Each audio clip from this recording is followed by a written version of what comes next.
Hello viewers, ഇന്ന് നമുക്കൊരു mango soda prepare ചെയ്താലോ. അതിനായിട്ട് നമ്മൾ 2 സേലമാങ്ങയാണ് എടുത്തേക്കുന്നത്. ഇതിനിവിടെ സേലമാങ്ങ എന്നാണ് പറയുന്നത്. അത് നന്നായിട്ട് അതിൻ്റെ തോലൊക്കെ കളഞ്ഞ് കട്ട് ചെയ്തതിന് ശേഷം ചെറിയ ചെറിയ പീസസ് ആക്കി എടുക്കുക. ആവശ്യത്തിന് പഞ്ചസാര ചേർക്കുക. എന്നിട്ട് കുറച്ച് വെള്ളം, അത് ഒരുപാട് വെള്ളം ഒഴിക്കൽ, കുറച്ച് വെള്ളം ചേർത്ത് നന്നായിട്ട് മിക്സിയിലിട്ട് അരച്ചെടുക്കുക. അപ്പോൾ അത് നമുക്ക് ആ മാംഗോയുടെ പൾപ്പ് കിട്ടും. നന്നായിട്ട് ആ പൾപ്പ് ആയതിനു ശേഷം അത് മാറ്റി വയ്ക്കുക. പിന്നെ നമുക്ക് ആവശ്യമുള്ളത് സോഡയാണ്, പിന്നെ ഒരു നാരങ്ങ വേണം. അങ്ങനെ ഒരു ഗ്ലാസ് എടുക്കുക. എന്നിട്ട് അതിനകത്തേക്ക് നമുക്ക് ആവശ്യത്തിനുള്ള മാംഗോ പൾപ്പ് അതിലേക്ക് ഇട്ട് കൊടുക്കുക. ഒരു 2-2.5 സ്പൂൺ മതിയായിരിക്കും നമുക്ക് ഒരു ഗ്ലാസ്സിന് വേണ്ടിയിട്ട്. പിന്നെ ഇത് അരച്ചെടുത്തതിന് ശേഷം മധുരം കറക്റ്റ് നോക്കുക. നമ്മളിത് ആദ്യമേ പ്രിപ്പയർ ചെയ്ത് സോഡ ഒഴിച്ച് കഴിഞ്ഞപ്പോഴത്തേക്കിനും അതിന് മധുരം ചെറുതായിട്ട് കുറഞ്ഞായിരുന്നു.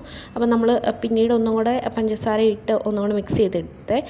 അപ്പോൾ ഇതിനകത്തേക്ക് നമുക്ക് ആവശ്യത്തിനുള്ള മാംഗോ പൾപ്പ് ഇട്ട് കൊടുക്കുക. എന്നിട്ട് അതിനകത്തേക്ക് നമുക്ക് സോഡ പൊട്ടിച്ചൊഴിച്ച് കൊടുക്കുക. സോഡ പൊട്ടിക്കുമ്പോൾ നമുക്ക് അതിങ്ങനെ പതഞ്ഞ് വരും. അപ്പോൾ കുറച്ച് നേരം പോയതിന് ശേഷം അതിനകത്തേക്ക് ഒഴിച്ചിട്ട് നന്നായിട്ടൊന്ന് മിക്സ് ചെയ്തെടുക്കുക.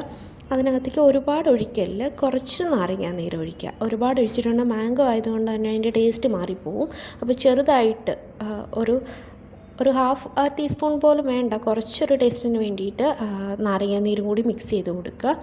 നമ്മളിത് കുടിച്ച് നോക്കിയപ്പോഴത്തേക്കിനും അതിനകത്ത് മധുരം കുറച്ച് കുറവായതുകൊണ്ട് നമ്മൾ വേറൊരു പാത്രത്തിൽ ആ പൾപ്പിനകത്തേക്ക് കുറച്ച് പഞ്ചസാര ഇട്ട് കുറച്ച് വെള്ളം ചേർത്തിട്ട് നന്നായിട്ട് ഇളക്കിയെടുത്തു.